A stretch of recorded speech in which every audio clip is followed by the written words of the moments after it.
Welcome to the Data Engineering Podcast, the show about modern data management. When you're ready to build your next pipeline or want to test out the projects you hear about on the show, you'll need somewhere to deploy it, so check out our friends at Linode. With 200 gigabit private networking, scalable shared block storage, and a 40 gigabit public network, you get everything you need to run a fast, reliable, and bulletproof data platform. And if you need global distribution, they've got that covered too, with worldwide data centers, including new ones in Toronto and Mumbai.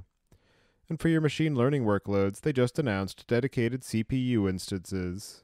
So go to dataengineeringpodcast.com/Linode, that's Linode today, to get a $20 credit and launch a new server in under a minute. And don't forget to thank them for their continued support of this show. And finding the data that you need is tricky, but Amundsen will help you solve that problem. And as your data grows in volume and complexity, there are foundational principles that you can follow to keep data workflows streamlined. Mode, the advanced analytics platform that Lyft trusts, has compiled 3 reasons to rethink data discovery.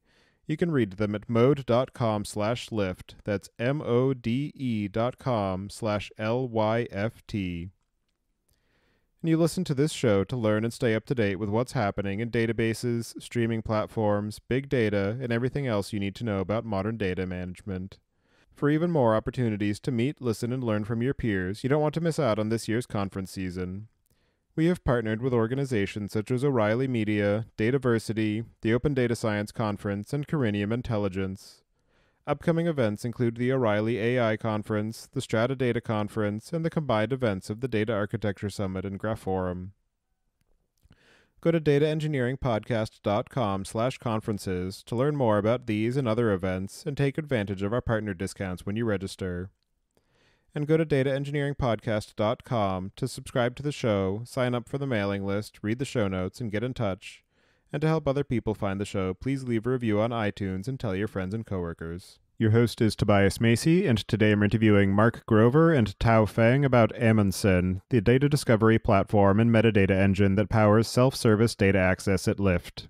So, Mark, can you start by introducing yourself? For sure. Thank you for having us, Tobias. I'm Mark. I'm a product manager at Lyft. I previously worked at Cloudera as an engineer working on big data systems, having contributed and a committer to many open source projects. At Lyft, I focus on data products, including products for data discovery and data trust, which is the core of the conversation today.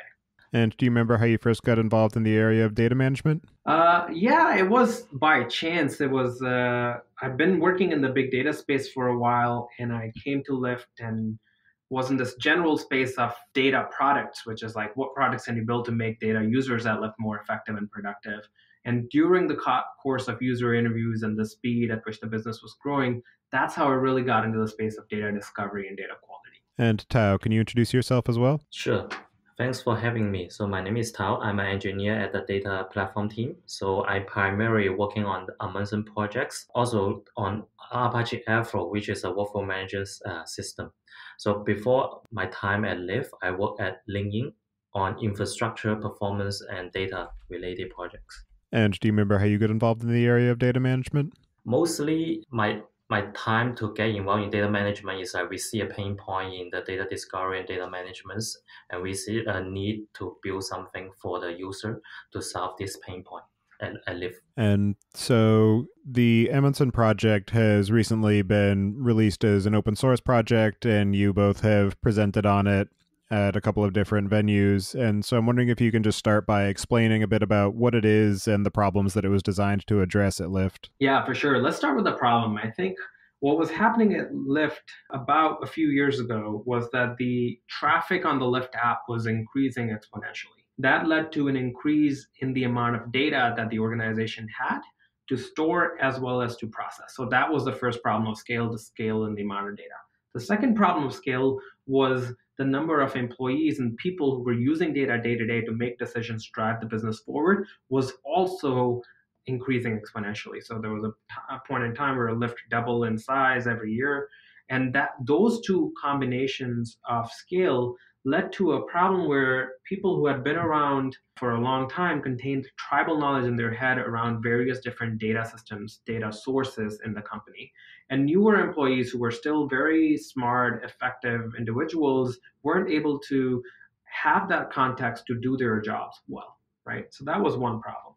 So then people started solving this problem through the various ways of figuring out answers to questions people have. The most hated way is to use Slack. So productivity of people went down because people are using Slack to ask these questions like, oh, I just joined, I want to optimize ETAs for Lyft.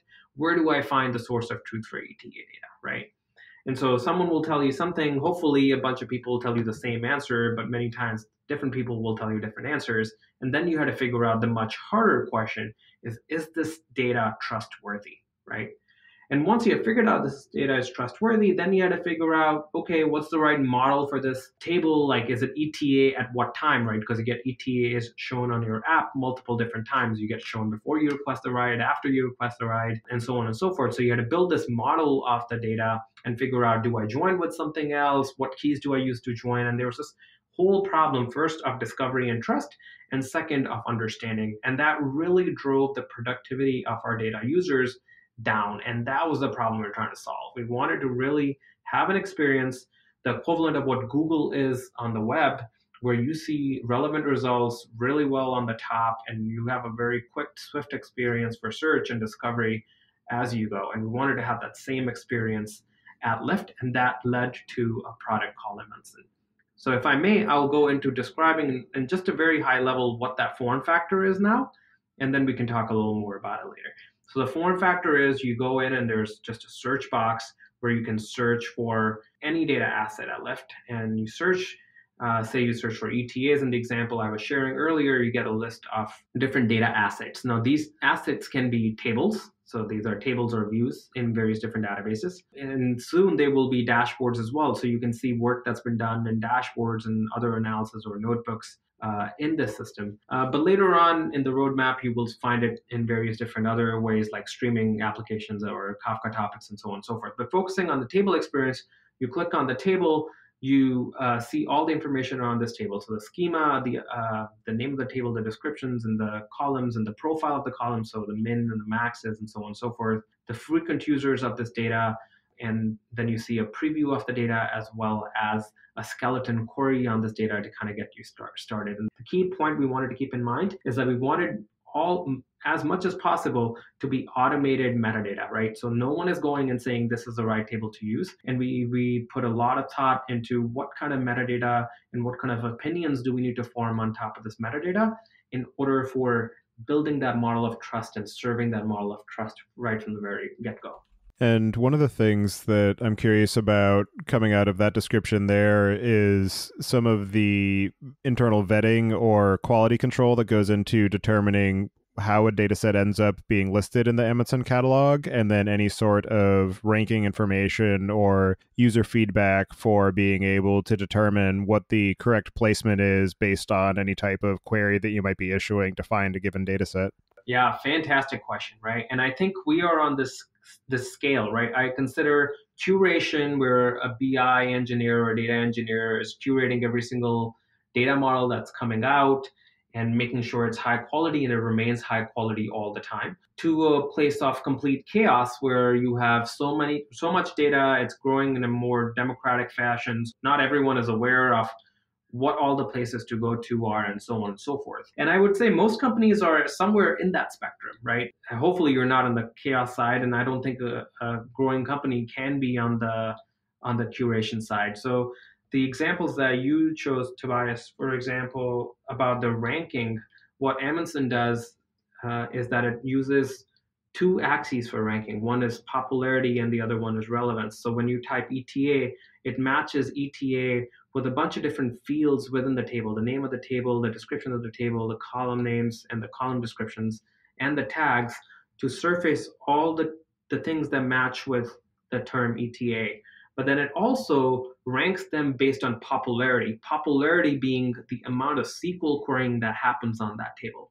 So tables that get queried more show up higher in the search results than tables who get queried less. And we also attach different weights to automatic queries like an ETL job versus an ad hoc query like a human querying a table.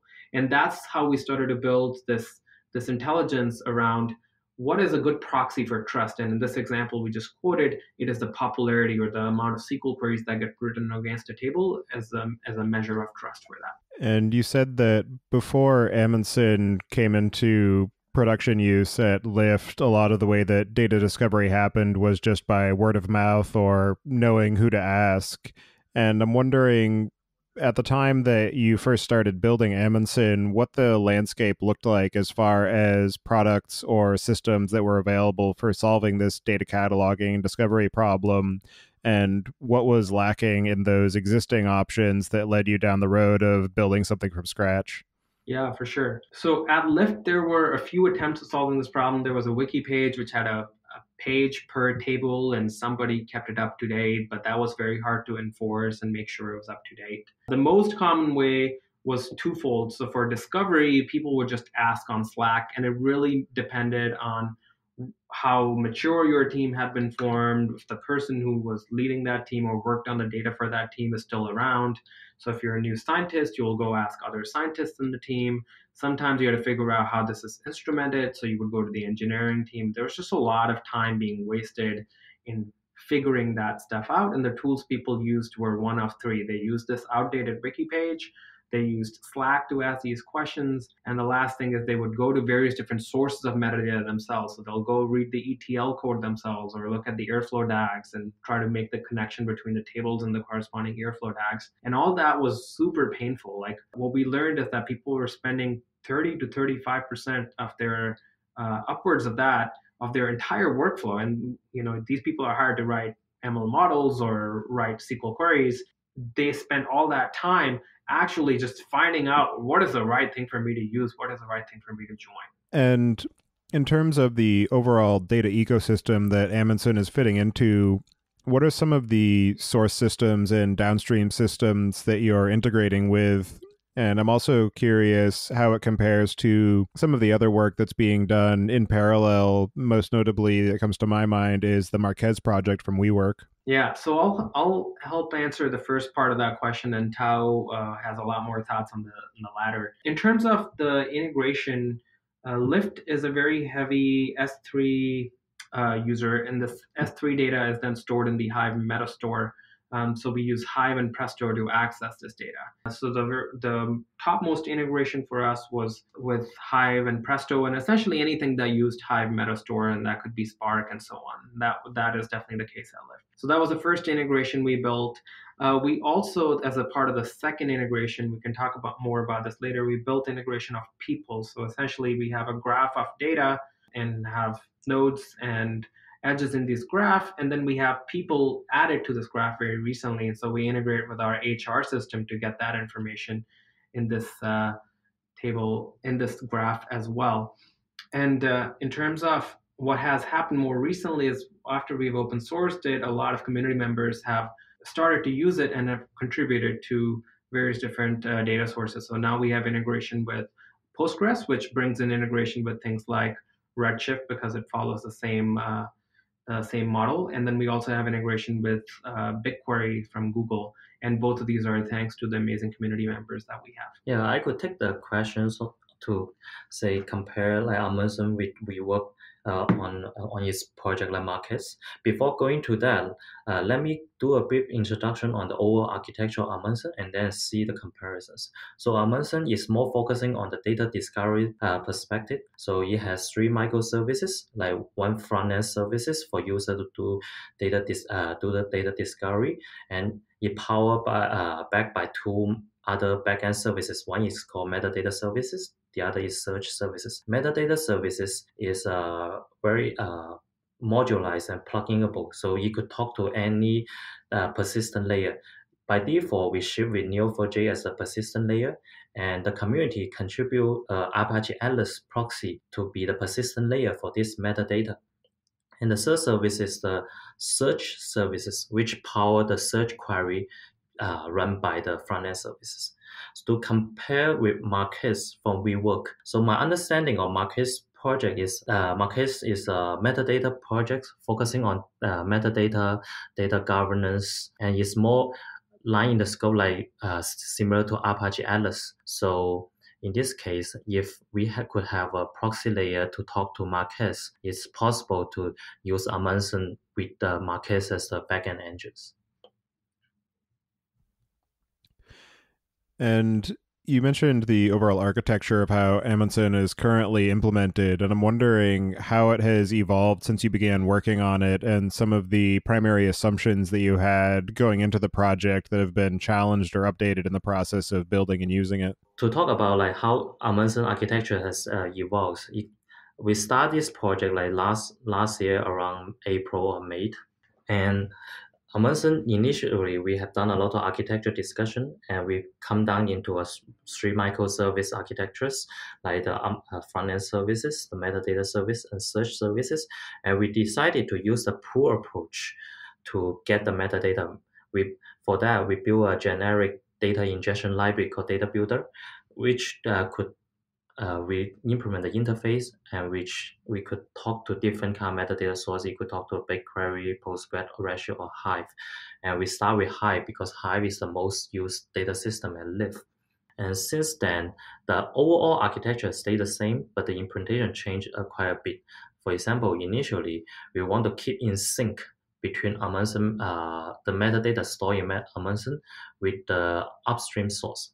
What it means is like, we pull the metadata from Hive meta store, for example, about the table name, and column description, and then we persist in Neo4j graph and expose by metadata and used by the front end. And wherever user try to modify the description, for example, it will not only persist in our Neo4j graph, we will also persist back to Hive meta store. We found this kind of coupling has a lot of limitations. For example, it doesn't work with full rebuild table because like if user try to do a full rebuild table again, all this modified description will be lost because the original description persists in some GitHub file.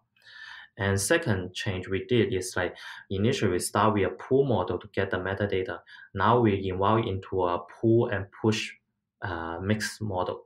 For example, like the pull model is great to get started to get metadata, but once we currently reach a scale, let's say a lot of organization within Lyft want to push metadata into Amundsen, it's hard to build a different index or crawler job for everyone. So we start to leverage Kafka to build a metadata pushing model for these purposes.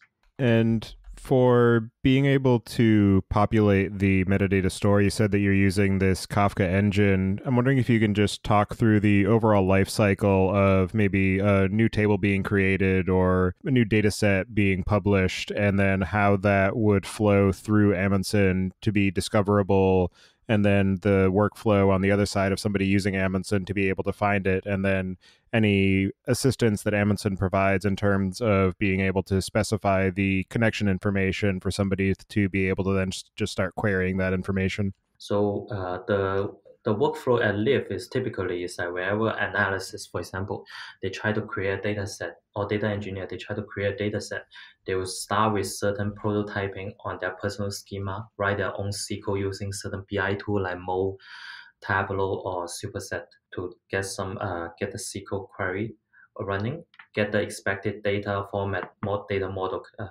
going. Once they satisfy the data model, they will create normally they will create a Afro deck, which our ETL workflow management system uses at Lyft to populating this table in a daily or cron type or batch job fashions. Once this table has been populated, this table is created under certain schema. For example, it could be core schema or important schema use. Amundsen has another index job called Data Builder, which is run inside Afro deck, which pull this metadata from Hive meta store in twice per day fashions.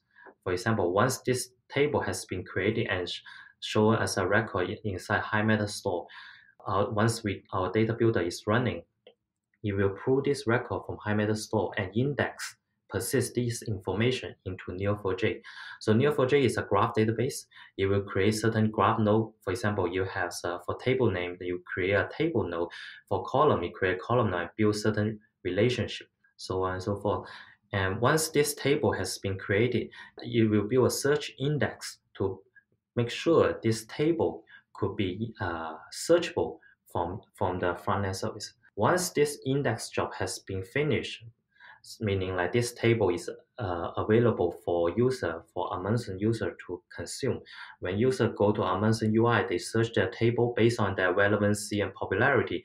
It will show up in the search result. And now that Amundsen is in general use at Lyft, I'm curious what types of feedback you've received from your teammates and people in other data-oriented teams as far as how it has impacted their overall workflow and productivity versus what the state of affairs was before it became generally available and accessible. Yeah, for sure. So we've noticed, and this is through qualitative surveys, that the productivity of the analysis workflow has increased by about a third, primarily because we've reduced that large chunk of time that used to be spent on data discovery down to almost nothing compared to what it was before. To back it up with some data, and this actually ties into your previous question around assumptions that have been challenged, we built this tool mainly for the data scientists. And at a company Lyft size at the time, there were about 200 or so people in the science team, and that's what we were targeting for, like really savvy, heavy data users who would want to use tables and views as a first pass.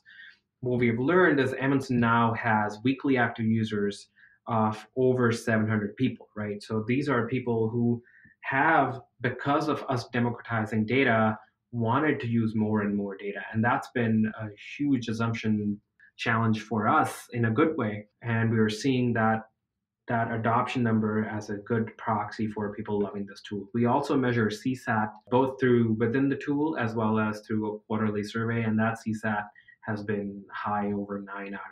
People have just been loving this tool, and that's really shown in their increased productivity as well. As I mentioned at the beginning, you recently open sourced the Amundsen project and have made it publicly available for other people to be able to run their own instances.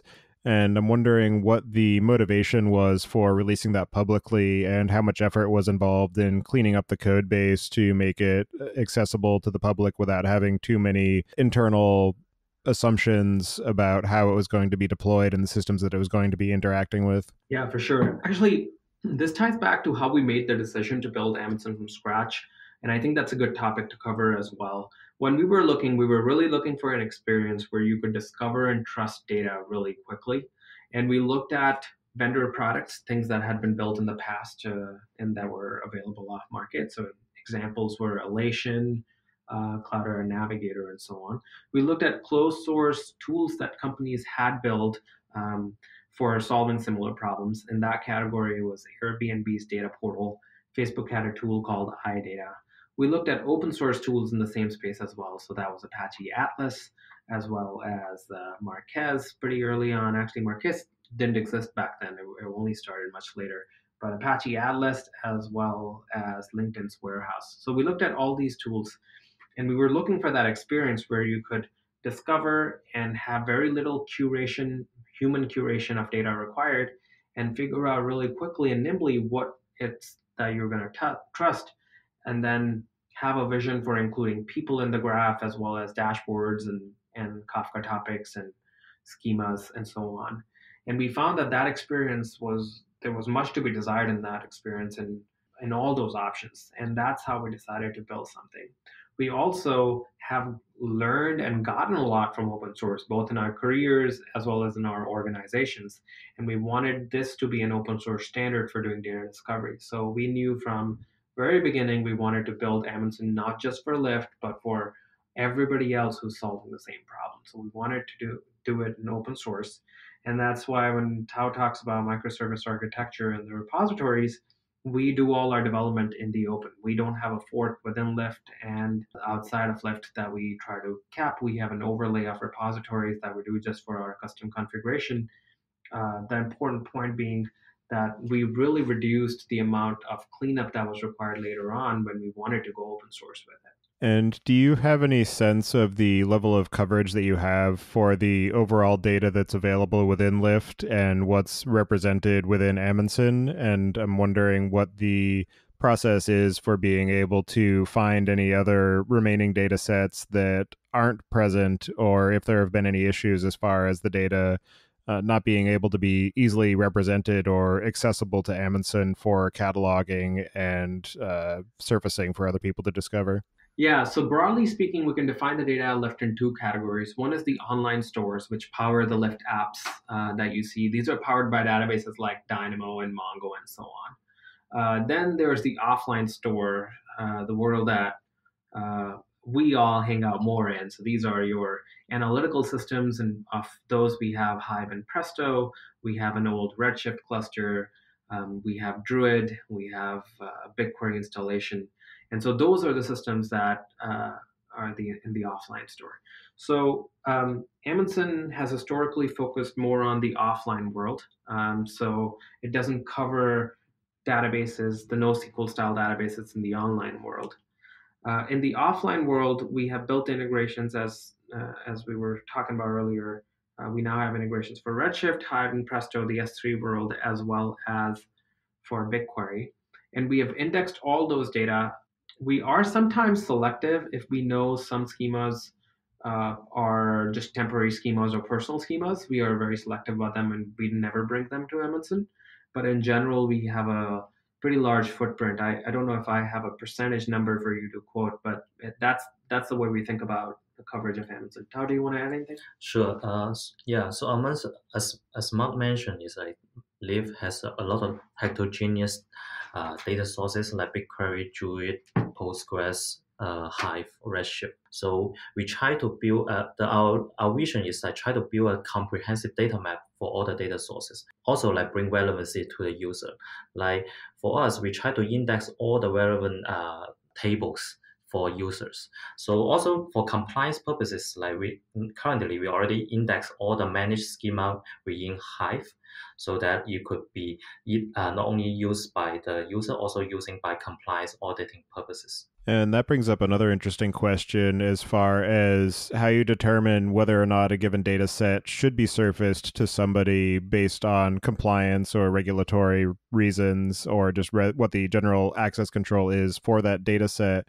Because if somebody's searching for something and their role is not going to grant them access to it, but then they see it listed in Amundsen, I'm wondering what the just overall process is for being able to integrate and surface that information at the appropriate time.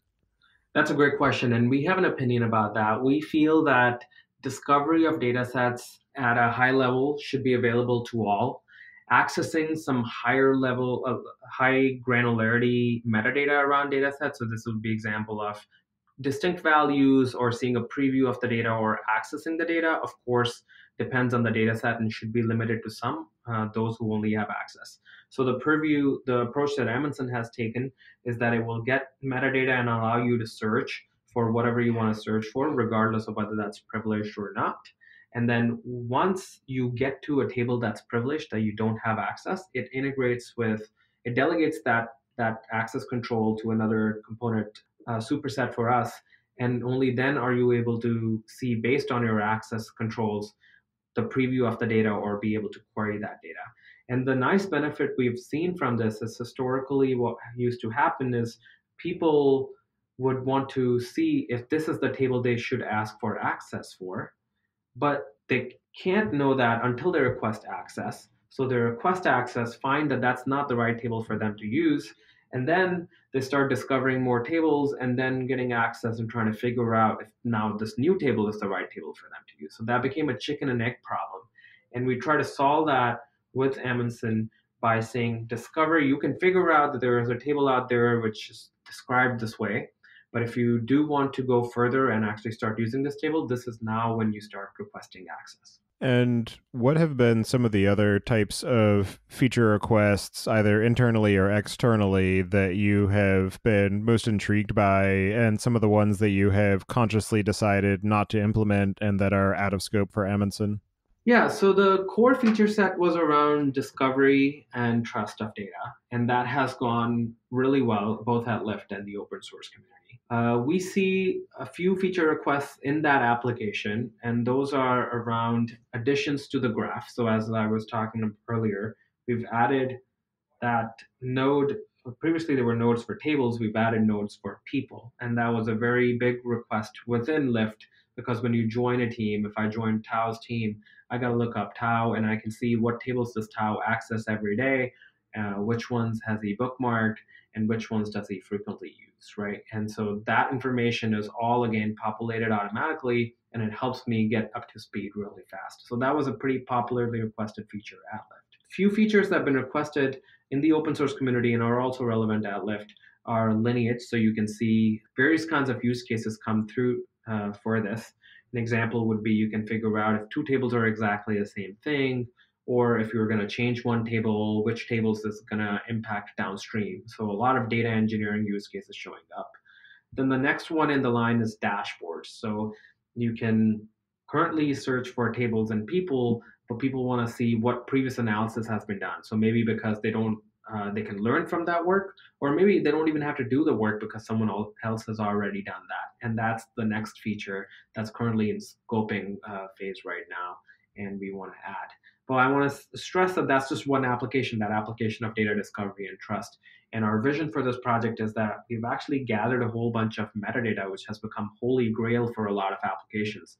And Tao was referring to another application we are building on Amundsen, which is compliance. So what we've tried to build the Amundsen application, gathered a bunch of metadata, and now we are seeing that we can use this for a lot of other interesting use cases. So we want to build a compliance application on top of it, and then later on build like data quality and ETL style applications on top of it. So we actually improve the quality of the data, not just help with discovery or compliance. For somebody who is interested in getting Amundsen running on their own infrastructure, I'm wondering what the overall process looks like of getting it deployed and integrated into their systems to start being able to gain value from it.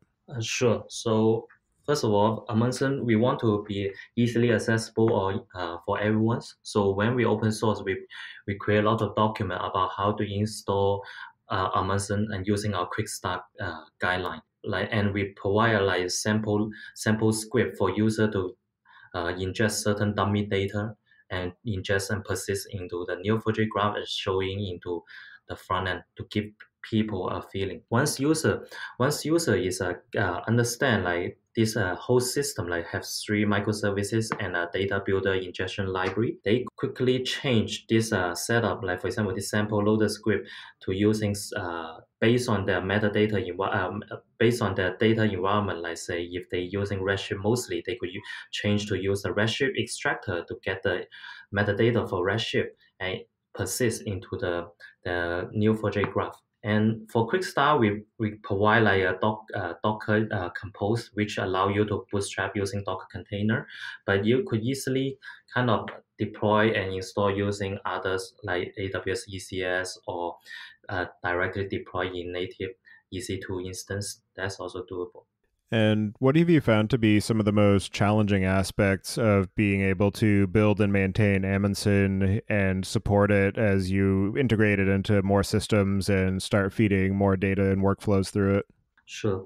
So when building Amundsen, so there's a lot of like challenging or design discussions. So first of all, as Mark mentioned, we build or design Amundsen with open source in mind from the day ones. So we are thinking like how to make every interface to be generic, which work with Lyft, also could work with other systems. For example, like the data builder library just talked about. So it has 4 phases like extractor, transformer, loader, and publisher. So extractor mostly is used like extract the metadata from different source. And we build like high metadata extractor, but the interface allow user or community, for example, later on contribute a BigQuery extractor as well, Postgres Redshift extractor. And secondly, is that we think very hard to say how to make this project work with Lyft internal infrastructure as well as could work in externally. So when we start this project, we for every service, for all these three microservices, we have one repo mostly for open source, and we have another repo which ingests or include all the configs for this open source repo as well as those deployment code. So that once we open source, it's easily to kind of split the live specific section only in still live inside the private repo, while we continue to open source, make the public repo open source. And another challenge we have seen is like when we design Amundsen is like how to make the search result more relevant. For example, it's like there could be many different tables, like for example ETA table or RICE table. Different forms could have different copy, right? How to make this search result more relevant to user? We think very hard to see how to keep the result relevant. When we, for example, initially when we design the search algorithm, we only take into account like search based on column name, table name, and tag, so on and so forth.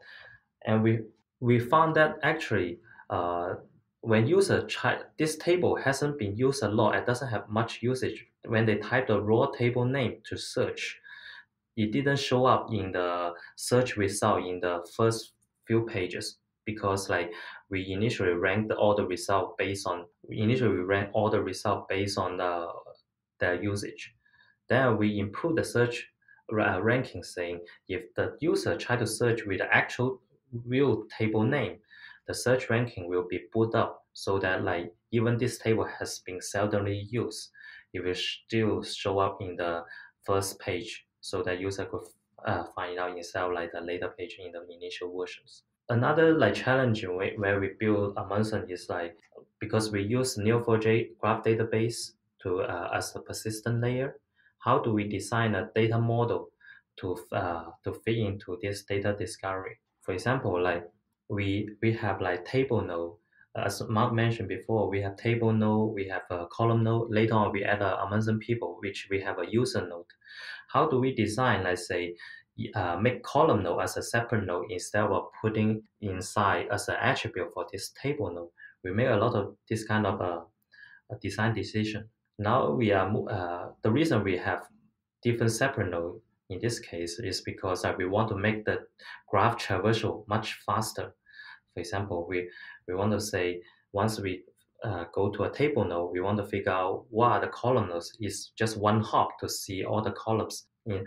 And if we want to say like which user is using this table, we go to also one hop to based on the graph relationship to find out all the users. And what have been some of the most interesting or unexpected lessons that you've learned in the process of building and using Amundsen and seeing others use it, and some of the unexpected ways that users have put it to use? One of the goals for Amundsen was to take this tribal knowledge off from people's minds and put that in a centralized place. And we thought just because we removed the friction from adding this information, that people will start doing it, and all of a sudden overnight, we would have all these comments and rich metadata in the tool. Turns out that was overly optimistic of us, that just because there's no friction doesn't mean that people are going to do that. In fact, like there's a whole bunch of sort of cultural and social cues that need to be used in order to either get ownership of the data or just encourage people to put the descriptions in there, which is one of the very few pieces that are human curated. So that's been something that's been an insight for us. And from a product perspective, we're looking at what kind of incentives or social behavior we want to inculcate in the tool, so people are actually putting in descriptions and so on in the table. The second thing we saw is that the use for compliance in other applications was a surprise to us. We totally wanted to solve the data discovery and trust problem. It was only along the way that we figured out with the heat of CCPA here in California, which is GDPR equivalent here in California, and having this comprehensive data map, that we could start using this for governance and compliance. And that was a really pleasant surprise for us. And that's something that we've been using members of the open source community have also been using. For example, Square is a member of the Amundsen community, and they are using Amundsen for compliance. The rest of the other folks, there are about 150 people in the open source community with companies the like of ING, Square, WeWork. I'm sure I'm forgetting a whole bunch. Workday, yes. And most of the companies are using it for data discovery and trust, while Square, for example, is using it for compliance, and that's been really good. Another thing that I was thinking of as you were discussing the use cases is the overall process of user experience design that has gone into how you build and use Amundsen and what the interface looks like for people to be able to find it approachable, because you can build a fabulous tool that does everything that you want, but if it's got a terrible interface, then nobody's going to actually take use of it. And so I'm just curious what the feedback has been on that front and any modifications or updates that you had to make after you first launched it. Yeah, that's a good question. I think that's actually a really good cue to discuss something broader as well, where a lot of these data tools are two ways. One, they don't pay enough emphasis to that experience. So many of them end up having a clunky UI or a really terrible experience. And two, and they're not opinionated enough sometimes in how they want to structure things or represent that experience or what that experience should be. And that's something we are lucky in the Amundsen team at Lyft that we got help with from the very beginning. So we had designers work on it who worked on it as a full-time job, and they did a bunch of user interviews to actually make sure the design was in line with what users were expecting. And then we are also very opinionated about search ranking, for example, that the idea that we will use querying activity on a table as proxy for trust is important, and what weights would we choose for you to use ad hoc query versus an ETL query. That is something I think we don't do enough in the data space, where we need to build opinionated tools so folks can have an experience that's easier to maneuver and gets them more productive. That's one. In terms of answering your more direct question around surprises, I think while the main design has remained same, there are a few smaller things that we have changed along the way. For example, when you click on a column name in Amundsen, it shows you profile of the column. So this is mean and standard deviation of that column from a recent partition. It shows mins and max for integer columns or where it applies. It may show like averages where it applies, it may show string length, and if it has less than a certain number of distinct values and you have the access to it, it'll show you distinct values. However, it didn't show what date that metadata was based off of, and that was something that users wanted to see. So we actually ended up adding like a small tagline underneath, this was last calculated on this date. So small changes like that. In terms of big changes that are evolving in the experience, we're finding that currently we have a lot of data around schema and then a lot of data around behavior of the table. So we have frequent users and owners and which Airflow DAG generated this table. And we have a link to the lineage metadata, so you can see like what are the downstream jobs. We have a link to the preview button and a skeleton query. And we're finding that this data is like overloading that page and making it very hard to digest. So we're doing a lot of sort of quote unquote scaling of the experience exercises where we're moving this metadata around. So it's actually like the most important metadata first and then the less relevant later on, mostly evolutionary stuff for the project. Having the sample query, I think, is definitely a good way to make the overall tool accessible as well, because somebody might be able to see the table and understand what the different columns might be, but then having that snippet already ready to go where they can just run it and then start experimenting with it and adding to it, I think definitely adds a lot more value for somebody who may not necessarily be as comfortable at the outset with a new data set. Yeah, absolutely. And it actually reminds me one more thing. It's amazing how small little things help so much. We put on the bottom right corner of Amundsen, we have this message box. Essentially, you click on it. It's a bright pink button, of course, in all Lyft colors. and you click on it, you're easily able to send some feedback in the tool. And that skeleton query thing that you mentioned was not a part of Amundsen. We didn't know about it. We didn't think about it. But it was like one of those requests that you get from a user, like clicking on that button, they're just saying like, hey, it'd be really cool to do this, right? And I think sometimes having those channels open so you can have a very low friction way of passing that feedback to the people who build this tool plays a huge role. And that one is a prime example of that. It's definitely a great example of the fact that while we're building tools that aren't necessarily meant for external consumption to the people who are paying the business money, it's still a customer interaction where we're building something that is providing value to somebody else, and being able to have those user feedback cycles to improve the overall utility of the tool and its effectiveness for the people who it's intended to serve is valuable, no matter what segment of the business you're in and whether the tools are internal or external. Yeah, 100%.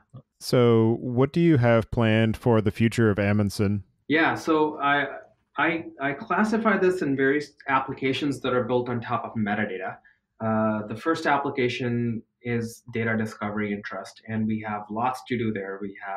We currently have users as well as tables in that graph. We are working on adding dashboards in that graph, and as time goes on, we want to add more streaming features too. So the same problem of data discovery that exists in the analytics world of tables and views and dashboards, it exists in the streaming world too, and it would only get worse with time. So you want to be able to discover trustworthy streams and topics and schemas and so on. And we want to go in that territory and solve that discovery and trust problem for all data components. But it doesn't stop there. We are building and want to build other applications on top of this. An example of an application that Tao earlier mentioned was compliance. So how can you use all the metadata we have, since we already know what are all the tables at Lyft and who's using them, we can tag them as PII or NPI and be able to figure out if there is anomalous activity happening based on this and alert the right people. So that's like an application that we want to build. And then down the road, we have applications around downstream impact. So if you're a data engineer wanting to change a column type or add a new column or trying to make a backwards incompatible change to a table, you can figure out who to notify and who to keep posted of those changes. But overall, if we were to step back, I think what's really missing from this space today is like a data portal, like that one place where you go as a data user, and it is that place where you can get all your information about what changes are happening to their table. So think of Facebook feed for your data, right? So if I commonly use a table and Tao just made a change to it yesterday, I'll get a notification saying this change was made. And then I also have a Google-like experience in the same thing, where if I want to discover a new area of work, I can just type in ETAs and find a trustworthy source for me to use that information and learn from what work has been done in the past and so on. Are there any other aspects of the Amundsen project itself, or the ways that it's being used at Lyft and in the open source community, or the engineering work that has gone into it that we didn't discuss yet that you'd like to cover before we close out the show? So for example, like one thing I'm not sure if have been mentioned before is that initially we the metadata service is only serving for the front end service for their metadata request. Now we have been involved in a place like the metadata also serve as a standalone service, not only serving the front end services, as well as serving some of the other external service within Lyft for their metadata requests, or either get or put. One use case will be compliant. The other use case is that some of the other teams, they want to ingest certain relevance metadata. For example, one example could be like the feature services within Lyft machine learning platform. They want to allow their feature table to be more easily discoverable and group into certain category. They have their feature service directly ingest the relevant metadata like the tagging, the team name, which tag created this table, directly call our metadata API and ingest this metadata information into our graph, so that later on for the machine learning user, they could once they search their feature table, they could already see actually this is come from which tag, which team is created, and is created for what purposes. Well, for anybody who wants to follow along with the work that you're doing or get in touch or provide any feedback on the tool that you've built in the form of Amundsen, I'll have you add your preferred contact information to the show notes. And as a final question, I'd like to get the perspective of each of you on what you see as being the biggest gap in the tooling or technology that's available for data management today. So, Mark, if you want to go first and answer that. Sure, yeah. I think the big gap is having a standard for how we discover and trust data.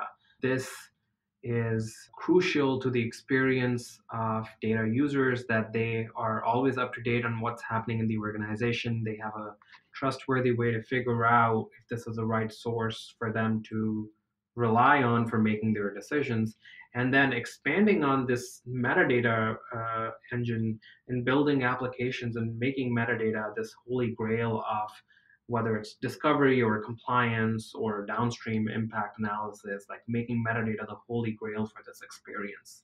Yeah, so for me, one big gap I could see is like for example, once we have all the different heterogeneous metadata index in our data management system like Amundsen, how to make the search relevant for across all these heterogeneous system. For example, initially we start with like a Hive table, and we got some table user access log and get the user access relevancy for this Hive table. Later on, for example, if there are other heterogeneous table like Postgres, they don't have usage informations. How do we still make sure the search relevancy is applied to those Postgres tables or other Druid table or BigQuery tables? So this is something we need to think about and see how to address that. Thank you both very much for taking the time today to join me and discuss the work that you've put into the Amundsen project. It's definitely an interesting problem space and one that is absolutely necessary for the continued success of data platforms and data teams as the overall complexity of our systems continues to grow and evolve. So I appreciate the work that you've both put into that, and I hope you enjoy the rest of your day. Thank you very much. Thanks for having us, Wise. Thank you.